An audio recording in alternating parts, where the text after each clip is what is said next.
تو وہ محض ٹیکنالوجی کی مدد سے نا اپنے اسٹوڈنٹس کے لیے جو یہ کریکولم ہوتی ہیں ہمارے ان کے بوجھ کو کم کر سکتا ہے اور اس کے بدلے میں انہیں ایکسٹرا کریکولر ایکٹیویٹیز میں انگیج کر سکتا ہے, ان کی تخلیقی صلاحیتوں پر کام کر سکتا ہے, ان خوبیوں کے پیش نظر ہی ایک استاد بحیثیت استاد کامیاب ہو سکتا ہے, اور جو طالب علم ہیں ان کے بہترین مستقبل کی جو تشکیل ہے وہ بھی وہ دے سکتا ہے. تو اس لیے آج کے دور میں ہمیں ضرورت یہ ہے کہ آج کا استاد پڑھا لکھا تو ہے لیکن وہ کیا ٹیکنالوجی سے لیس بھی ہے, کیا اسے پتہ ہے کہ جدید ٹیکنالوجی کا استعمال کس طرح کرنا ہے, اس سے فائدہ کس طرح اٹھانا ہے, اس سے اپنے جو اسٹوڈنٹس ہیں جو ہماری کلاس رومز میں بیٹھے ہوتے ہیں ان کو کس طرح انگیج کرنا ہے, ان کو بتانا کیسے ہے کہ آپ نے آنے والی ٹیکنالوجی سے کوپ اپ کیسے کرنا ہے. اگر ہمارے استاد کو ہمارے کلاس روم میں بیٹھے لیڈر کو ہی نہیں پتہ ہوگا تو ہمارے اسٹوڈنٹس کیسے سیکھیں گے. تو اس لیے آج میں نے سوچا کہ کیوں نہ اس کے بارے میں بات, ہم نے تو پڑھ لیا, ہمارا دور گزر گیا, اب آنے والا جو دور ہے وہ بہت یونیک ہے, بہت کہہ لیں کہ فاسٹ دور ہے. جب آپ دونوں مل کے اگر نہیں کامیاب ہوں گے, ایک دوسرے کو کوپ اپ نہیں کریں گے, ایک دوسرے کو سپورٹ نہیں کریں گے, موٹیویٹ نہیں کریں گے, تب تک آپ آگے نہیں بڑھ سکتے ہیں. تو اس میں سب سے پہلی جو اولین ذمہ داری ہوتی ہے وہ ہمارے استادوں کی, ہمارے ٹیچرز کی ہے, جو ہمیں لیڈ کر رہے ہوتے ہیں, جو ہمیں گائیڈ کر رہے ہوتے ہیں. تو اس لیے استادوں کے اوپر بڑی ذمہ داری, ان کے کندھوں پہ ذمہ داری بنتی ہے کہ انہوں نے ان چیزوں کے اپنی جو بکس ہیں اس سے نکل کے تھوڑے سے ٹیکنالوجی کے بارے میں بھی جاننے اور بچوں کو بھی ان سے آشنا کروانے کی کوشش کیا کرے.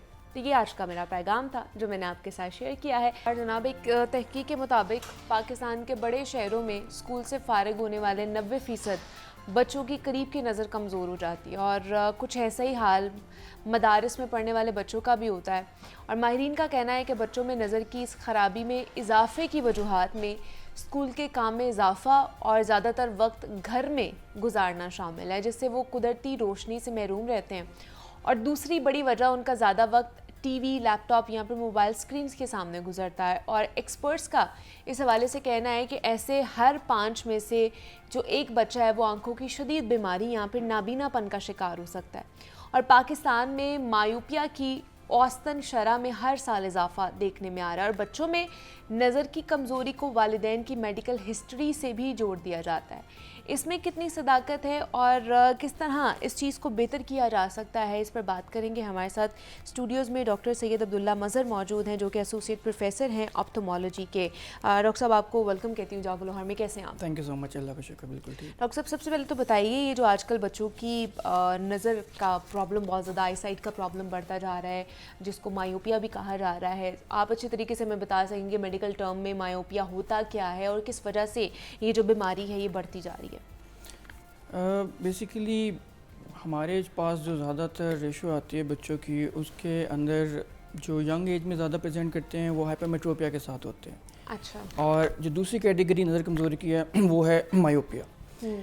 جو ہمارے پاس آج کل کازز جو اسکرین یوز ہے, ایکسیسو موبائل یوز ہے, لیپ ٹاپ یوز ہے, اس کی وجہ سے جو شرح زیادہ ہو رہی ہے وہ مایوپیا کی ہو رہی ہے. اچھا.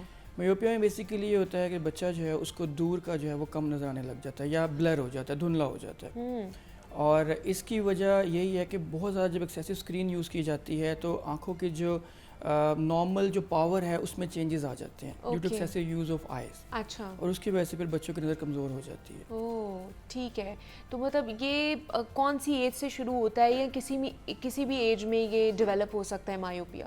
مایوپیا جو ہے وہ بیسیکلی تب زیادہ ہوتا ہے جب بچے زیادہ ایکسیسو اسکرین یوز کرتے ہیں, یعنی کہ آپ 2, 2.5, 3 سال کی عمر میں, جیسے آج کل ہمارے بچوں کو شروع سے ہی وہ موبائل اسکرین یا ٹیب پکڑا دیے جاتے ہیں, تو اس کے ساتھ جو ہے یہ شرح بڑھتی جا رہی ہے. ینگ بچوں میں بہت زیادہ کامن ہوتا جا رہا ہے. ہمارے پاس بچے 2, 2.5, 3 سال کے بھی آتے ہیں جن کے اندر جو ہے یہ مایوپیا ہوتا ہے, نظر کی کمزوری ہو جاتی ہے. اور لیکن جو زیادہ تر دیکھا جاتا ہے یہ 5, 6, 7, 8 سال کی عمر تک کے بچے, اسکول گوئنگ بچے ہیں, ان کے اندر زیادہ یہ ہوتا ہے. نہیں تو اس کی کوئی سٹیجز ہیں مایوپیا, اسٹیج 1, اسٹیج 2, جس میں یہ ایگریویٹ کر جائے تو یہ اور بھی زیادہ ڈینجرس ہو سکتا ہے؟ لیکن اسٹیج تو ایز سچ نہیں ہوتی اس کی, لیکن اس کی سیویرٹی ضرور ہوتی ہے. سیویرٹی سے مراد یہ ہے کہ اگر نمبر کم ہے, نزدیک دھندلا پن جو ہے کم ہے بچے کو, اور اینک کا نمبر کم ہے, تو وہ اس کو مائلڈ مایوپیا کے اندر کنسیڈر کرتے ہیں. اور اگر یہی نمبر بہت زیادہ ہو, بہت زیادہ کمزوری ہو جائے نظر کی, تو وہ پھر سیویئر مایوپیا کے اندر چلا جاتا ہے. تو کلاسیفیکیشن اس طرح کی جاتی ہے ڈپینڈنگ اپون کہ نظر کتنی کمزور ہے بچے کی. اچھا, تو یہ جس طرح میں بات کری تھی کہ یہ پیرنٹس کی جو میڈیکل ہسٹری سے بھی بہت زیادہ اس کو لنک کیا جاتا ہے, تو اگر پیرنٹس کی نظر خراب ہے, آئی سائٹ خراب ہے, تو وہ ٹرانسفر ہوتی ہے بچوں کے اندر؟ جی بیسیکلی ہوتا ہے ایسا. دو طرح کے فیکٹرز ہوتے ہیں, کہ ہوتے ہیں کنجینٹل فیکٹرز یا ہیریڈیٹری فیکٹر, جو یہی پیرنٹس میں اگر کسی ایک کو یا دونوں کو اینک لگی ہوئی ہو تو چانسز ہوتے ہیں کہ بچوں کی نظر بھی کمزور ہو سکتی ہے. اچھا. اور ایک ہوتے ہیں انوائرمنٹل فیکٹرز, جو کہ آج کل ہماری اسکرینز ہیں. یہ دونوں جو ہیں یہ جو ہیں ایڈ کرتے ہیں مایوپیا کی شرح میں اور مایوپیا ہونے میں. اور مطلب یہ ٹھیک ہو سکتا ہے, ریورسیبل ڈیزیز ہے یا ایریورسیبل ہے؟ دیکھیں یہ مت ہے کہ اگر اینک لگ جائے تو وہ اتر جاتی ہے. میڈیکل ٹرم میں تو ہمارے پاس ایز سچ کوئی طریقہ نہیں ہے کہ آپ, ہمارے پاس پیشنٹس آتے ہیں اور کہتے ہیں جی کہ ہم اگر اینک لا کے رکھیں گے تو ہمارے اینک اتر جائے گی. ایسا نہیں ہوتا. اگر ایسا ہوتا تو دنیا میں شاید کسی کو اینک لگی ہوئی نہ ہوتی. ایک ہی طریقہ ہوتا ہے اینک اتارنے کا, وہ ہوتا ہے ریفریکٹیو لیزر. اچھا. وہ بھی 20 سال کی عمر کے بعد. ادروائز اس سے پہلے کچھ پیرنٹس ہوتے ہیں وہ دھیان نہیں دیتے, ان کو ہم اینک ایڈوائز کرتے ہیں بچوں کو نہیں لگاتے ہیں. اور اس کا نقصان یہ ہوتا ہے کہ وہ جو ہے نظر مزید سے مزید کمزور ہوتی جاتی ہے. اچھا. یا ان کو کسی نے کہہ دیا ہوتا ہے جی کہ آپ اینک لگا لیں, 6 مہینے لگا لیں, سال لگا لیں, اس کے بعد چھوڑ دیں, نظر ٹھیک ہو جائے گی. تو ایسا نہیں ہوتا ہے. اس کی وجہ سے بلکہ زیادہ نقصان ہوتا ہے بچے کو. نظر اور زیادہ خراب ہو جاتی ہے. لیکن مطلب یہ ہمیں پتہ کیسے چلتا ہے کہ ہماری آئی سائٹ جو ہے وہ ویک ہوتی جا رہی ہے؟ مطلب لوگ اس کے اوپر دھیان بھی نہیں دیتے, پیرنٹس بھی نہیں دیتے, اور بچوں کو بھی نہیں پتہ چل رہا ہوتا کہ ان کی آنکھیں خراب ہیں, ان کی آئی سائٹ خراب ہو رہی ہے, ویک ہوتی جا رہی ہے. وہ تو اس کو نارمل لے رہے ہوتے ہیں کہ جی آنکھ میں کچھ چلا گیا, یہ ویسی ہی بلرنس ہونا شروع ہوگی. تو پتہ کیسے چلے گا کہ بچہ جو ہے نا وہ اب اس سائٹ پر جا رہا ہے؟ 2-3 چیزیں ہوتی ہیں اس کے اندر. ایک تو انٹرنیشنل ریکمنڈیشن ہے کہ جب بھی بچہ اسکول گوئنگ ایج میں آئے اور آپ اس کو اسکول میں ایڈمیشن کرائیں یا کسی اکیڈمی میں یا ٹیوشن میں, تو ایک دفعہ آئی ایگزامینیشن مسٹ ہوتا ہے. اچھا. اور ہر اسکول گوئنگ بچے کا ایئرلی آئی ایگزامینیشن مسٹ ہوتا ہے. ایک تو وہ ہے, چاہے اس کو کوئی علامت ہو یا نہ ہو.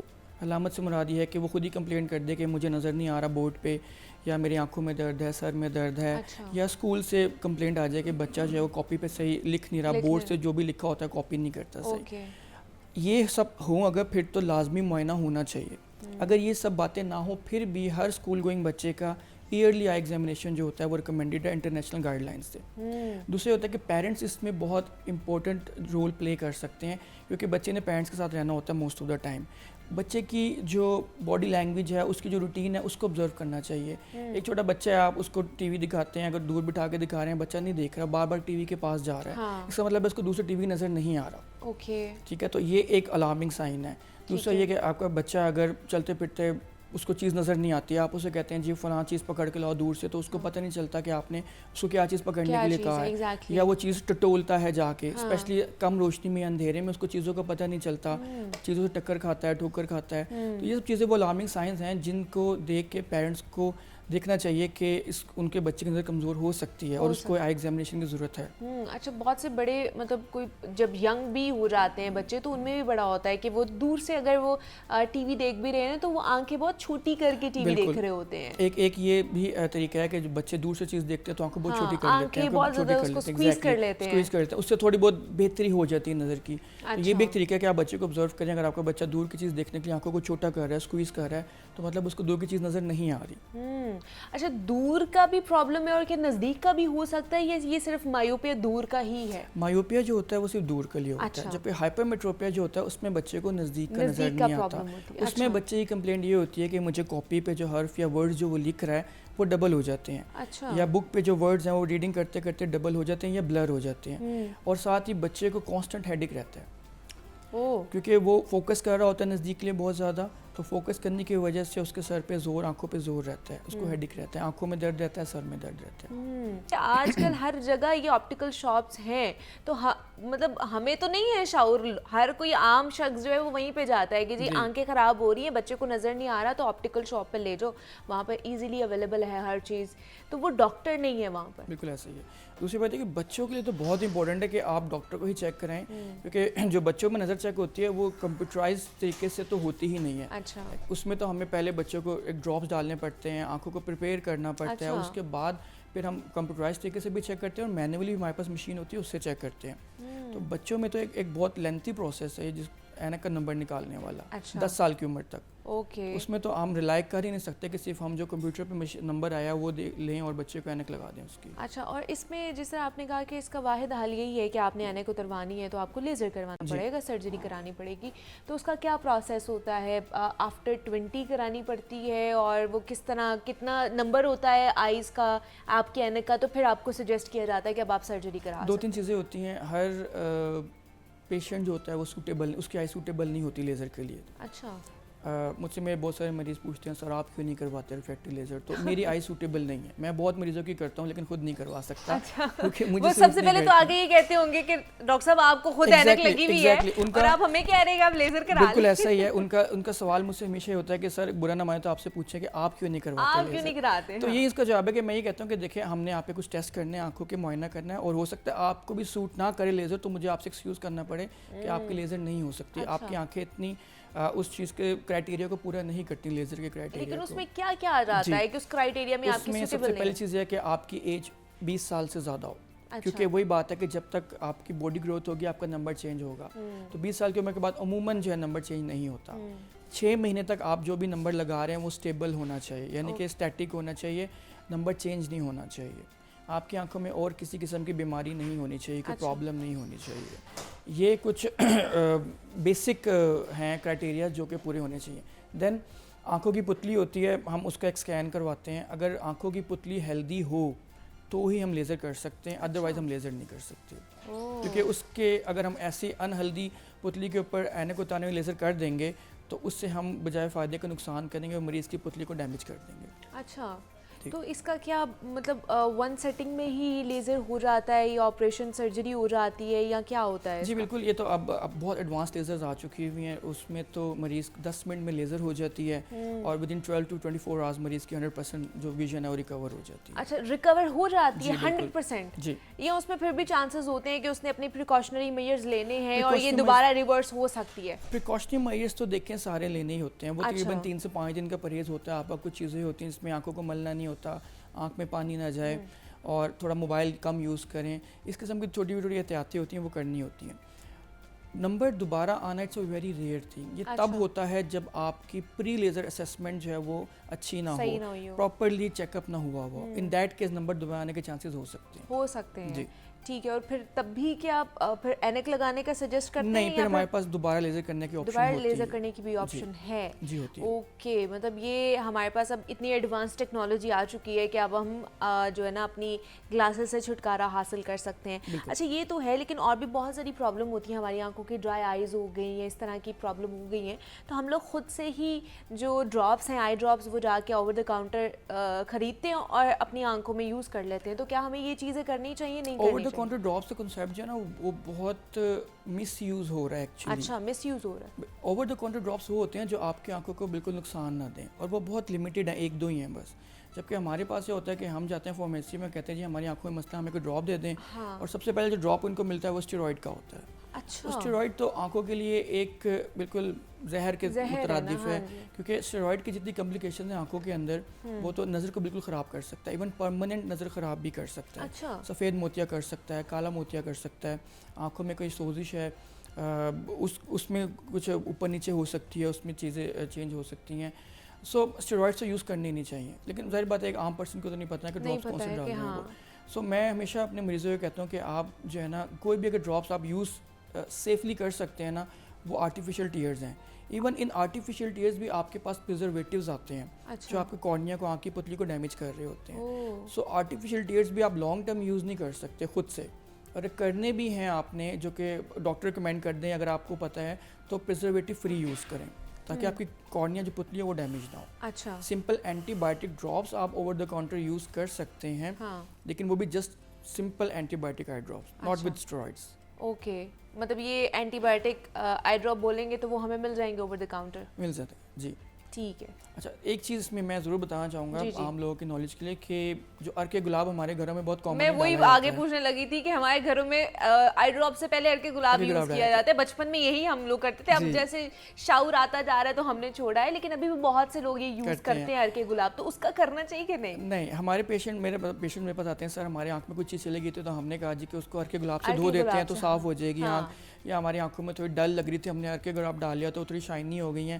تو ارکے گلاب کے اندر نیچرل اسٹیرائڈ ہوتا ہے, اچھا وہ بھی کالا موتیا کر سکتا ہے, سفید موتیا کر سکتا ہے. سو ارکے گلاب اگر آپ لانگ ٹرم کوئی یوز کر رہا ہے تو اس کے بھی بہت زیادہ سائڈ افیکٹس ہیں. مطلب وہ بھی نہیں یوز کرنا چاہیے. آپ کو نہیں پتا نا کہ وہ نیچرل ہے بھی ہے کہ نہیں ہے, کہ اس میں کیا پرزرویٹو ڈالے ہوئے ہیں انہوں نے اس کو پرزرو کرنے کے لیے. تو اس لیے ایون ارکے گلاب اٹ سیلف, آپ کے پاس پیور ارکے گلاب بھی ہے تو it has it self steroid, naturally steroid ہے نیچرلی اس کے اندر اسٹیرائڈز ہیں, نیچرل انگریڈینٹ اسٹیرائڈ ہے اس کے اندر. تو آپ پیور ارکے گلاب بھی یوز نہیں کر سکتے.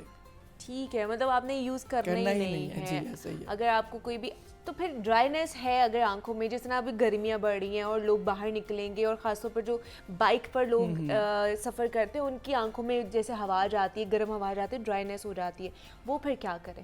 ان کے لیے کچھ ٹپ دے دیں. دیکھیں اس کے لیے سب سے پہلے تو احتیاط ہے. جتنے بھی بائکرز ہیں ان کو چاہے ہیلمٹ یوز کریں اور ہیلمٹ کا شیشہ آگے سے بند رکھیں تاکہ ہوا آنکھوں میں نہ جائے. ہیلمٹ نہیں یوز کریں تو سن گلاسز یوز کریں. اچھا, ایک چیز تو یہ. اور اپنے فیس کو بار بار دھوئیں, جب بھی گھر آئیں واپس فیس کو دھوئیں. تھرڈلی انہوں نے یہ کرنا ہے کہ کوئی بھی اچھے آرٹیفیشیل ٹیئر ڈراپس وہ لے سکتے ہیں, پرزرویٹو فری, اور وہ سیفلی یوز کر سکتے ہیں. وہ سیفلی یوز کر, لیکن کتنی دیر یوز کر سکتے ہیں؟ دیکھیں پرزرویٹو کیونکہ ہمارے تو بیگز میں ہوتے ہیں نا کہ جب بھی دل کیا 3 مہینے بعد 2 مہینے بعد بھی وہی نکال کے ہم لوگوں نے یوز کر سکتے ہیں. اس کا نقصان نہیں ہوتا, وہ آپ لانگ ٹرم بھی یوز کر سکتے ہیں. ڈائریکٹ اے سی کی ہوا کے آگے نہ بیٹھیں, ڈائریکٹ پنکھے کی ہوا کے آگے نہ بیٹھیں. جتنا زیادہ ایکسپوئر آپ کا ہوا کے ساتھ ہوگا اتنے ہی جو آپ کے نارمل ٹیئرز ہیں وہ ویپوریٹ جلدی ہوں گے. ویپوریٹ ہوں گے تو آنکھیں ڈرائی ہوں گی.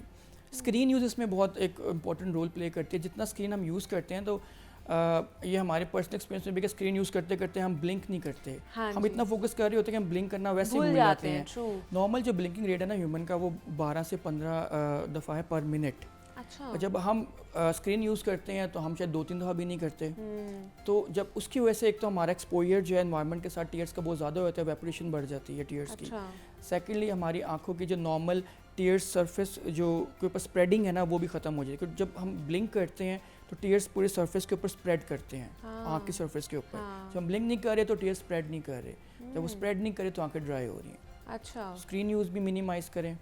اچھا, لیکن ڈاکٹر صاحب یہ بھی ہے کہ بہت جو اسکرین کے یوزرز ہیں, موبائل نہیں جن کا کام ہے اسکرین کے آگے بیٹھ کے کرنا, وہ ان کی نیچرلی بلنکنگ بہت زیادہ ہو جاتی ہے. مطلب وہ آئی تھنک سو کہ ڈرائینیس کی وجہ سے ہو جاتی ہے کہ وہ بہت زیادہ بلنک کر رہے ہوتے ہیں, 1 منٹ میں پتہ نہیں وہ کتنی دفعہ بلنک کرتے ہیں. وہ ریفلیکس بلنکنگ ہوتی ہے کہ جب وہ بہت زیادہ دیر تک دیکھ رہے ہوتے ہیں پھر آنکھیں ڈرائی ہوتی ہیں, آنکھوں میں چبھن ہوتی ہے, اریٹیشن ہوتی ہے, پھر بلنک کرتے ہیں, بار بار بلنک کرتے ہیں. تو وہ اس کا مطلب ہے ان کو ڈرائینیس ہو چکی ہوئی ہے آلریڈی, کیونکہ بار بار بلنک کر کے اپنی آنکھوں کو ریلیکس کر رہے ہیں. اچھا, جس طرح آپ نے کہا کہ ڈیفینیٹلی آج کل تو ہمارا جس طرح جدید دور ہے ہمیں تو اسکرین یوز کرنا ہی کرنا ہے. ہم لوگ بھی بہت یوز کرتے ہیں ریسرچ کے لیے, پڑھانے کے لیے, پڑھنے کے لیے. تو اس میں احتیاطیں ہیں کچھ, وہ ہم نے کرنی ہوتی ہیں.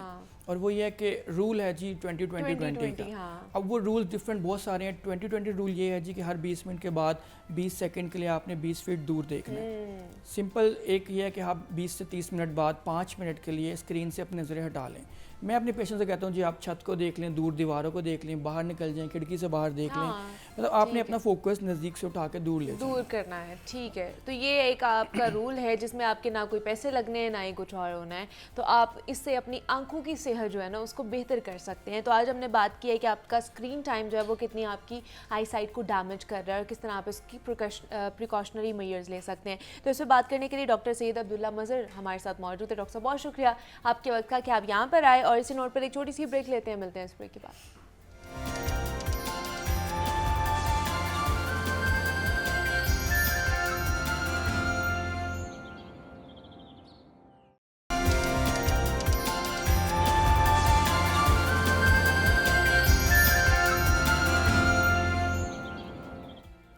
Welcome back to Jago Lahore. جناب اب کچھ بات کر لیتے ہیں پاکستان کے حوالے سے, اور پاکستان میں جن 2 شعبوں میں ہنگامی اقدامات کی ضرورت ہے ان میں تعلیم اور صحت کا شعبہ شامل ہے. اور پاکستان کو وجود میں آئے ہوئے 7 دہائیوں سے زائد عرصہ بیت چکا ہے. ہونا تو یہ چاہیے تھا کہ ہر شہری کے لیے اپنی صحت کے لیے